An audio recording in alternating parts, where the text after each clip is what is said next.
Play of race నుంచి వెళ్ళిపోయిన వాళ్ళు ఎలాంటి భయం లేకుండా ఆడతారు అని నేను మొన్న చెప్పినట్టు అలానే జరుగుతుంది. సిఎస్కే వర్సెస్ ఆర్సీబీ మ్యాచ్లో సిఎస్కే ఆల్మోస్ట్ గెలిచినంత పనిచేసింది. ఆర్సీబీ ఓన్లీ 2 runs తోటి గెలిచింది. అది మొన్న జరిగిన విషయం.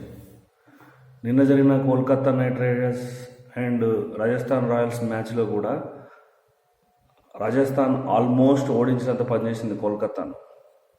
కోల్కతా గెలిచింది కూడా 1 run తోటి.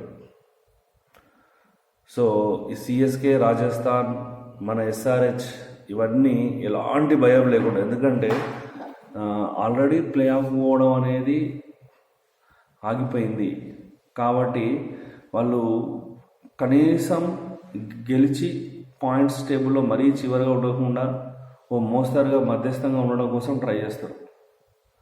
అందుకోసం ఎలాంటి భయం లేకుండా నిస్సంకోచంగా ఆడతారు. ఇప్పుడు ప్లే ఆఫ్కు వెళ్ళడం కోసం ప్రయత్నిస్తున్నటువంటి మిగిలిన టీమ్స్ కొంచెం ఒళ్ళు దగ్గర పెట్టుకుని ఆడాల్సిన పరిస్థితి. నిన్న కోల్కతా మ్యాచ్లో లాస్ట్కు రన్అవుట్ కాకపోయి ఉండే మ్యాచ్ టై అయ్యి అది సూపర్ ఓవర్కి వెళ్ళేది.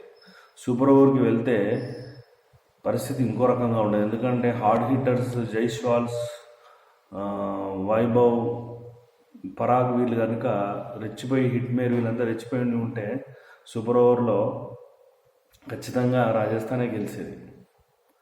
సో ఎనీహౌ ఈ వీక్ 4th May నుంచి వెళ్ళి నెక్స్ట్ సండే వరకు జరిగే ప్రతి మ్యాచ్ ఇంపార్టెంట్ ప్రతి టీంకు. సో మనం అయితే ఖచ్చితంగా మునివెళ్ళ మీద కూర్చొని ఎంజాయ్ చేయొచ్చు.